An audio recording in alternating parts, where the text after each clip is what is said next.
Olá! Neste quarto domingo, dando continuidade às nossas reflexões, vamos refletir sobre o texto de João, que está no capítulo 9, do versículo 1 ao 41, aonde Jesus faz a cura do cego de nascença. Então, lembrando um pouquinho dessa passagem, um cego de nascença procura Jesus e pede para ser curado. É um dia de sábado, quando era proibido realizar qualquer atividade.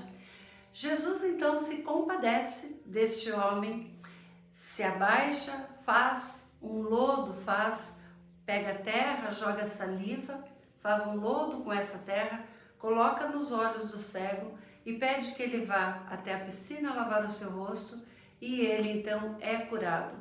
E esse fato chega até os fariseus, até os sacerdotes, e muita gente duvida de que aquele jovem realmente fosse cego.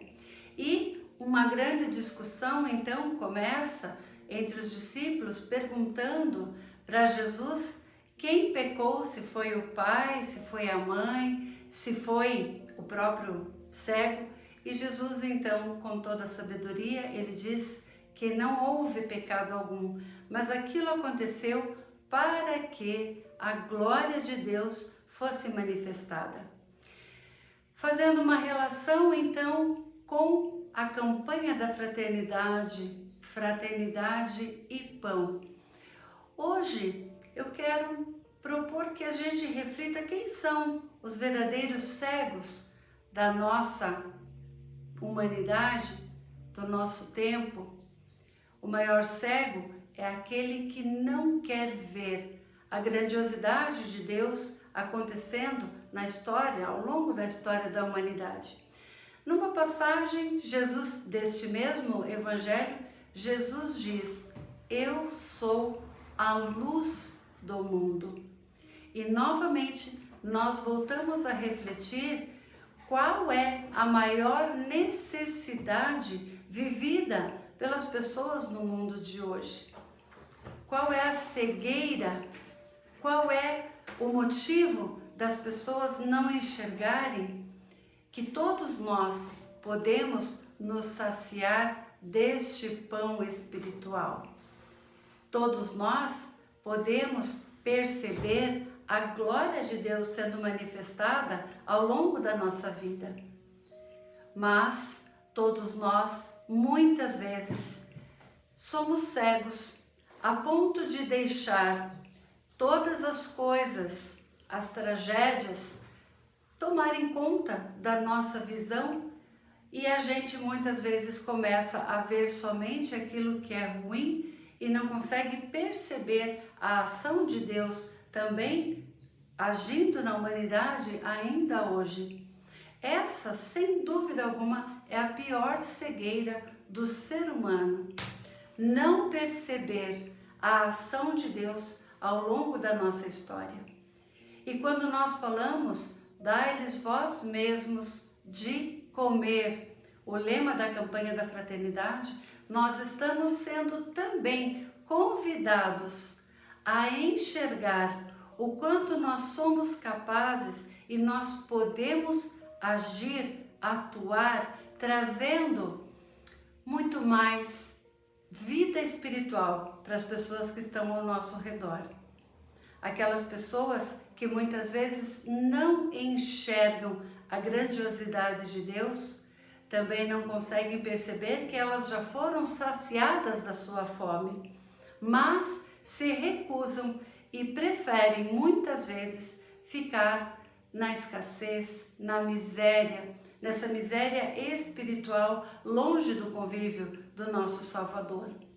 Então esse texto nos faz hoje refletir que Jesus, somente Jesus, é a luz do mundo.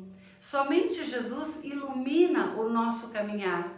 Quando nós nos vemos muitas vezes na escuridão, talvez nós estejamos cegos em relação a esse Cristo que veio para iluminar toda a humanidade, para mostrar a grandiosidade de Deus, a misericórdia de Deus, a glória de Deus.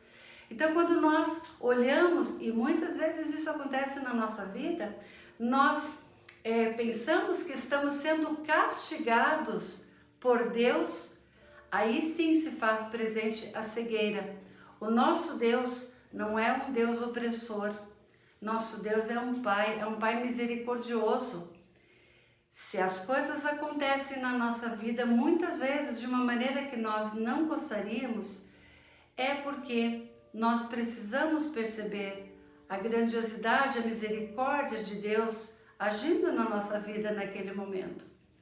É porque nós precisamos abrir os nossos olhos, tirar o véu da escuridão dos nossos olhos e perceber que esse Deus é misericordioso, que Jesus veio para mostrar a misericórdia desse Pai que é Criador, desse Pai que nos ama. Então, todas as vezes que nós olhamos para a nossa vida, quando acontecem determinadas situações que não são tão agradáveis, e muitas vezes a gente pensa que nós estamos sendo castigados por Deus, é hora de começar a enxergar que Jesus veio para nos libertar de qualquer pecado. E se nós ainda insistimos em viver achando que estamos sendo castigados e muitas vezes insistimos em viver no pecado, é porque nós estamos preferindo viver na escuridão. Nós estamos preferindo viver como cegos. Então, neste tempo oportuno de conversão, de mudança de vida, de penitência, que nós possamos tirar essa ideia de que nós somos castigados, por isso nós temos os desafios na nossa vida. Deus é Pai e caminha conosco. Jesus é Deus e Ele está sempre disposto a nos mostrar esse caminho, porque somente Ele é a luz na nossa caminhada. Talvez você esteja passando por um momento de escuridão. Você já parou para perceber que Jesus é a luz na sua vida? Que Jesus é a luz na sua caminhada? Lembre-se, Deus é misericórdia, é amor incondicional. Ele jamais vai exigir de você, de mim, de cada um de nós, aquilo que Ele sabe que nós, muitas vezes, não teremos a capacidade de dar, porque Ele é Pai e Ele conhece os seus filhos. Então, neste momento de Quaresma, lembre-se, Jesus veio para nos trazer vida, vida em abundância. Jesus veio para que nós tiremos essa cegueira da nossa vida e possamos enxergar nele a luz que nos tira de toda a escuridão.